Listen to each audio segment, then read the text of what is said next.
नमस्कार भाई दोस्तों। अब सच में कह सकते हो भाई, सच में डंका बज रहा मां मानव का। अभी तक तो अमेरिका पीछे लगा हुआ था।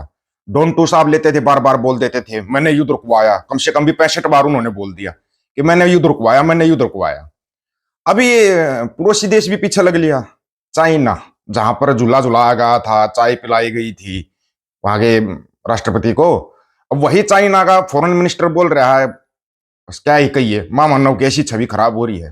दूसरी तरफ ये चिंटू मिंटू टाइप के है ना, इनको समझ में नहीं आ रहा है बेचारों को। ये लोग खुश हो रहे न्यूयॉर्क टाइम्स के अंदर है ना भाई, देखो मोदी जी का फोटो छप गया, आरएसएस का फोटो छप गया। उसके अंदर क्या लिखा हुआ है वो पढ़ा है क्या? उसके अंदर जो लिखा हुआ है ये मतलब कि हद ही हो रही है भाई। ये बीजिंग मेडिकेटेड इन इंडिया पाक conflict says Chinese FM, Chinese का फॉरेन मिनिस्टर, ये क्या नाम इसका, वेंग वी, इनके नाम भी तो अजीब से हैं। ये बोल रहे हैं कि हमारे यहाँ पे आए थे, हमसे मदद मांगी थी। अब याद आया वो लेफ्टिनेंट जनरल साहब का वो बयान, जनरल साहब ने बयान दिया था कि हम पाकिस्तान से नहीं, हम चाइना से लड़ रहे थे। ऑपरेशन सिंदूर याद तो होगा, भूले तो नहीं होगे ना, जिसका कि डंका पूरी दुनिया में बजाने की कोशिश की गई थी। अब वो डंका फूट कर सामने आ रहा है। बताया था ना सच एक दिन सामने आएगा। ये क्या लिख रहा है उसके अखबार के अंदर पता? आरएसएस के बारे में, मोदी जी के बारे में न्यूयॉर्क टाइम्स ने क्या लिखा है। राष्ट्रीय स्वयंसेवक संघ आरएसएस ने भारत की संस्थाओं में इतनी गहरी पैठ बना ली है कि प्रधानमंत्री मोदी के जाने के बाद भी यह एक शक्तिशाली ताकत बन बना रहेगा। इसके नेटवर्क समाज, सरकार, अदालतों, पुलिस, मीडिया और शैक्षणिक संस्थानों तक फैले हुए हैं। इसमें जुड़े कई संगठन हैं जो अपने मुख्य सदस्यों को इन सभी जगहों पर बैठाते हैं। यह संगठन राजनीतिक करियर बनाता और बिगाड़ता है। यह पूरे देश में युवाओं को हिंदू राष्ट्रवादी गतिविधियों के जरिए अपने इलाकों में पहचान और ताकत पाने का रास्ता देता है। आरएसएस आज के टाइम पे, मोहन भागवत साहब तो बोलते थे कि हमें राजनीति से कोई मतलब ही नहीं है। राजनीति से कोई मतलब ही नहीं है, फिर ये क्या है? अगर राजनीति से मतलब नहीं है तो फिर ये क्या है? ऐसे कैसे छाप दिया न्यूयॉर्क टाइम्स ने? बेचारे अंधभगत है, पढ़े लिखे होते तो खबर के अंदर क्या लिखा है वो पढ़ लेते। बस फोटो देखा, मां मानव का फोटो आ गया पहली बार न्यूयॉर्क टाइम्स में। चाइना के फॉरेन मिनिस्टर बोल रहे हैं कि हमारे पास आए थे, माफी मांगी, पैरों में गिरे, तब जाके हमने युद्ध रुकवाया है। अभी कर दो मना, मना कर दो कि नहीं ये सब नहीं हुआ है। बस यहां पर जो एक छोटी सी फिल्म दिखा दी जाती है, ये देखो जी पूरी दुनिया में डंका बज रहा है, ये हो रहा है, वो हो रहा है, और मान लेते हैं। हम क्या करें? हमारी तो आदत ऐसी होगी कि हम उस चीज को मान लेते हैं। एक तरफ जो हथियार बांटे जा रहे थे उसका अभी तक कोई स्पष्टीकरण नहीं दिया गया।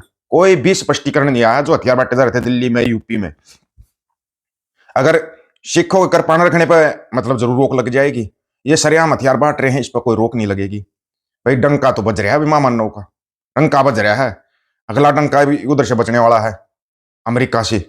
12 जनवरी से बोल रहे थे ना वो, स्कूलों के अंदर इतिहास पढ़ाया जाना चाहिए, और ये सच्चाई है। ये इतिहास पढ़ाना बहुत ही जरूरी है। जो कौमें अपना इतिहास भूल जाती हैं वो कौमें बर्बाद हो जाती हैं। इतिहास बच्चों को पता ही नहीं है। इतिहास के बारे में किसी को कुछ भी नहीं पता है। इतिहास के नाम पर जो अभी पता किसके बारे में पढ़ाया जाएगा स्कूलों के अंदर, लागू करने जा रहे हैं मां मानव के बारे में। क्या पढ़ाया जाएगा इनके बारे में पहले तो ये बताओ। घरवाली को छोड़कर भागना, घर से गहने चोरी करके भागना, क्या पढ़ाया क्या जाएगा? 35 साल तक भिक्षा मांगना, ये पढ़ाया जाएगा स्कूलों के अंदर। 10वें पिता का इतिहास पढ़ाना चाहिए। बाबा नानक के बारे में बताना चाहिए, बाबा नानक ने कैसे पाखंड के ऊपर चोट की थी, वो पढ़ाओ ना। महापुरुषों के बारे में पढ़ाना चाहिए। कम महापुरुष रहे हैं क्या हमारे? उनके बारे में कभी पढ़ा ही नहीं जाता। हमारी तो पूरी लाइफ निकल गई पढ़ाई करते करते। बस बाबर गांधी नेहरू, बाबर गांधी नेहरू, ये पढ़ा। इधर अकबर की तो औरंगजेब, कुछ आया ही नहीं। कदे टीपू सुल्तान ने पढ़ा देते, उनको तारीख याद नहीं रहे। यू आंदोलन गांधी ने कराया, यू आंदोलन गांधी ने कराया। अरे हमारे महापुरुषों का इतिहास कितना बड़ा है, कभी पढ़ाया गया क्या? दादा छोटू राम के बारे में किसी ने बताया क्या? कभी नहीं बताया, ना ही पता किसी को। जितना इतिहास से दूर जाओगे उतना इतिहास का इतिहास ये लोग बनाएंगे। बालवीर बालवीर करके वो वीर सावरकर को अपने को ऊपर कर गए। समझ में ही नहीं आया, पगों में सिर्फ फंसाए हुए इनके पीछे पीछे चल दिए। देखो जी मोदी ने ये कर दिया, वो कर दिया। क्या एक बार भी महामानव ने एक बार भी बोला है कि अमेरिका झूठ बोल रहा है, ट्रंप झूठ बोल रहा है? एक बयान दिखा दो मेरे को, एक बयान, चाहे आज ही दिलवा दो एक बयान। अगर दे दे तो गारंटी। अब चाइना दावा ठोक रहा है कि हमारे से माफी मांगिए, शब्द ही नहीं निकलते। चाइना को कैसे बोलेंगे? उनकी अर्थव्यवस्था बहुत बड़ी है ना। 5 लाख करोड़ रुपया कहां गायब हो गया आरबीआई से? कोई बताएगा? 5 लाख करोड़ का तो सोना गायब बता रहे हैं, कहां गया? ये पढ़ाया जाएगा? रुपए की लंका लगी पड़ी है, ये पढ़ाया जाएगा? क्या पढ़ाया क्या जाएगा स्कूलों के अंदर? हमारे को ये नहीं पता इस मामलों के बारे में। लेकिन कमाल की बात है कि सबकी आंखें बंद है, कोई बोल का खुश नहीं, कोई बोलना ही नहीं चाह रहा।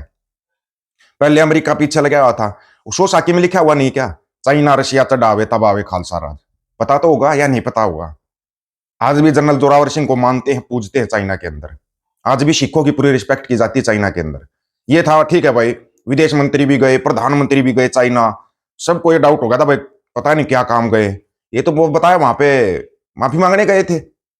बड़े कमाल की बात है कि एक शब्द नहीं निकल रहा, इतने देश बड़े देश का प्रधानमंत्री आज तक एक शब्द नहीं बोल पाया, ना अमेरिका के बारे में ना चाइना के बारे में। यही संगठन आरएसएस अमेरिका के अंदर बैन है, अफ्रीका के अंदर बैन है, कनाडा के अंदर बैन है। वहां पर इनको आतंकवादी बोला जाता है, यहां पर ये उधर वालों को आतंकवादी बोल देते हैं, बस हो गया, काम चल गया। इससे नहीं चलता। ये लोग अब धीरे धीरे अपनी इतनी पैठ बना के कैसे बना के, सबसे बड़े कमाल की बात कि रजिस्टर्ड नहीं है ये संगठन। संगठन रजिस्टर्ड नहीं है, फिर कैसे इतनी बड़ी पैठ बना गया ये? इसका मतलब तो आप लोग भी अपने संगठन बनाओ भाई, बनाने चाहिए सबको, अपने अपने संगठन तैयार करो। विशेष तौर पर जैन जेड को जोड़ो, जिनके दिमाग के अंदर ये धर्म की जातिवाद की अफीम भरती है, उनको जोड़ो अपने साथ। उनके दिमाग से धीरे धीरे तथ्यों के साथ निकालो दिमाग से कि कुछ नहीं होता, जाति पाति कुछ नहीं होता, मानस की जात सब वो एक, पहचान वो सब ये होता है। लेकिन कमाल है कि यहां से भी नहीं नहीं, फिर दोबारा हरियाणा वर्सेस पंजाब किया जाएगा, गारंटी दे रहे हैं आपको, इतना पहले बता रहे हैं, फिर गारंटी दे रहे हैं, फिर पंजाब की तरफ आएगी, सुई घूमेगी। इनको सिर्फ एक ही तकलीफ है कि पंजाब में ये सरकार क्यों नहीं बना पाते।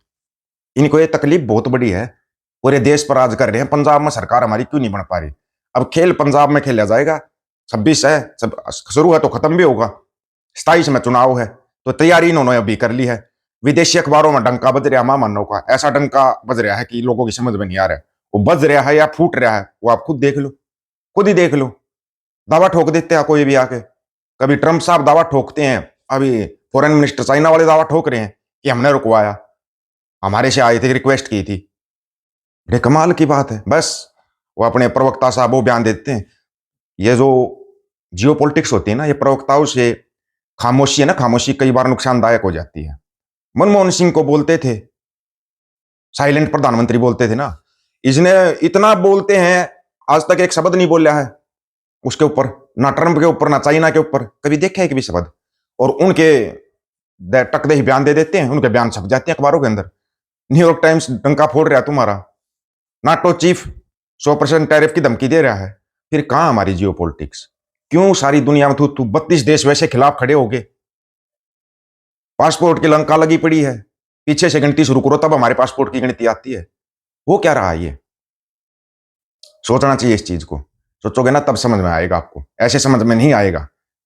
जवाब देना चाहिए प्रधानमंत्री साहब को, कैसे बोल दिया चाइना वालों ने, वो कुछ भी बोल देते हैं। कहीं फिर दोबारा वो ना ले लद्दाख में देख तेग फतेह करके दोबारा निशान साहब लहरा दिया ना, मुश्किलें क्रिएट हो जाएंगी, मुश्किलें। बताया था ना, देख तेग फतेह करके निशान साहब लहरा दिया था चाइना वालों में, फिर दोबारा क्रिएट होने वाली ये मुश्किलें।